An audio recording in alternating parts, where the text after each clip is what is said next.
Assalamualaikum warahmatullahi wabarakatuh. Halo semuanya, kali ini saya akan memaparkan bisnis plan yang saya buat. Namun sebelum itu, izinkan saya untuk memperkenalkan diri terlebih dahulu karena ada istilah yang mengatakan, tak kenal, maka tak sayang.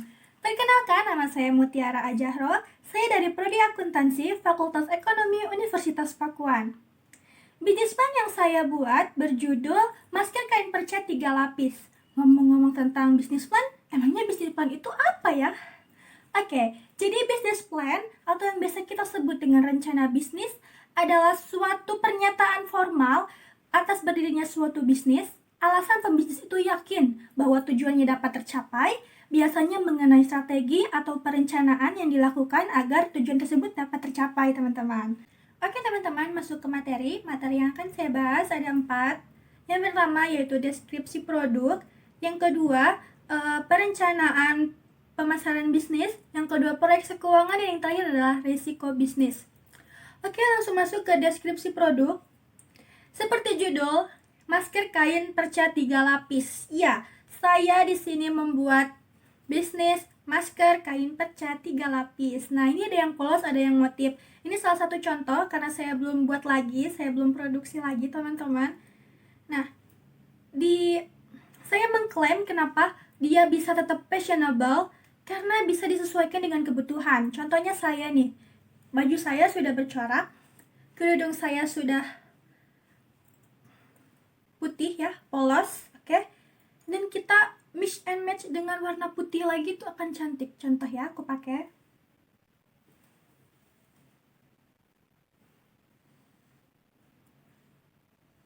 Gimana teman-teman? Cocok banget kan? Tidak menghalangi penampilan kalian untuk tetap terlihat kece, bukan? Nah, jadi yang ini tuh model untuk berhijab dan yang ini model untuk yang tidak berhijab. Seperti ini. Kain yang saya gunakan itu adalah kain katun berkualitas. Selain itu juga karet yang digunakan itu elastis dan tidak akan menyakiti telinga kalian, apalagi membuat telinga kalian iritasi. Oke, saya buka lagi. Seperti itu teman-teman. Langsung masuk ke pembahasan kedua, yaitu perencanaan pemasaran bisnis. Perencanaan pemasaran bisnis ini saya punya 2 aspek. Yang pertama targeting, yang kedua pemasaran bisnis.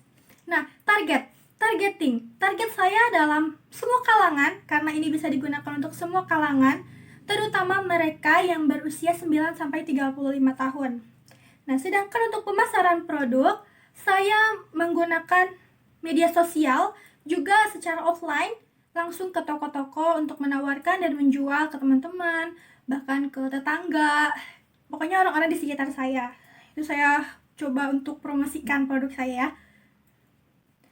Media sosial yang biasa saya gunakan itu ada Shopee, ada WhatsApp, ada Instagram, dan yang terakhir adalah TikTok. Nah, kenapa saya pilih TikTok?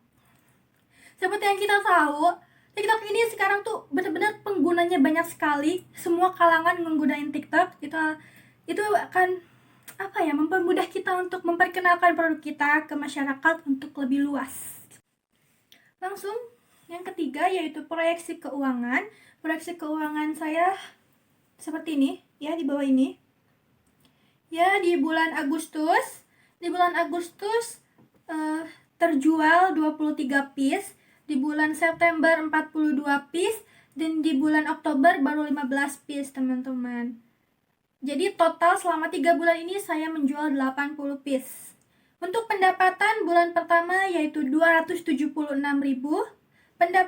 Pendapatan di bulan kedua September yaitu sebanyak 504.000. Dan di bulan terakhir yaitu 180.000. Total semua pendapatan saya adalah 960.000.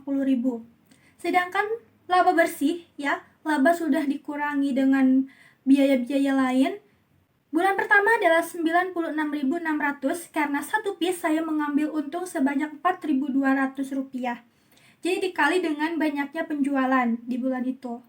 Di bulan kedua ada 176.400 dan di bulan ketiga adalah 63.000. Jadi total laba bersih yang saya dapatkan selama 3 bulan adalah 336.000. Pembahasan yang terakhir adalah risiko bisnis. Analisa risiko bisnis saya itu ada 5 aspek. Yang pertama, aspek keuangan, yang kedua aspek potensi pasar, yang ketiga aspek bahan produk, yang keempat aspek pelanggan, dan yang terakhir adalah aspek pesaing. Oke, masuk ke aspek yang pertama, yaitu aspek keuangan. Aspek keuangan ini biasanya berhubungan dengan modal, pengeluaran, dan pemasukan. Nah, untuk modal, kita sebagai pembisnis harus bisa memanfaatkan modal yang sedikit itu dengan tepat dan baik. Jangan sampai kita membeli barang yang sesungguhnya tidak diperlukan di dalam produksi. Itu akan menambah biaya dan mengurangi laba kita. Sedangkan untuk pengeluaran dan pemasukan, kita bisa mengatasinya dengan melakukan pembukuan setiap transaksinya, baik itu pengeluaran maupun pemasukan. Yang kedua yaitu aspek potensi pasar. Nah, aspek potensi pasar ini juga perlu diperhatikan karena ini juga penting. Biasanya dia itu bahasanya mengenai perang. Perang apa nih? Ya, perang harga produk. Perang harga produk. Jadi, sebelum kalian memasarkan harga, maksudnya memasarkan produk kita dengan harga A atau B, kalian harus cari tahu dulu biasanya barang kalian, produk serupa yang kalian jual itu biasanya dijual berapa sih? Jangan sampai kita menjual barang dengan harga ketinggian atau terlalu rendah. Itu akan berdampak. Kalau kita masang harga terlalu tinggi, mungkin itu akan menyebabkan kita tidak ada pelanggan, tidak ada yang tertarik dengan produk kita. Sedangkan kalau untuk kerendahan, mungkin orang lain akan berpikir bahwa produk kita itu produk yang abal-abal, produk yang tidak berkualitas, seperti itu. Nah, untuk yang ketiga tadi adalah aspek bahan produk.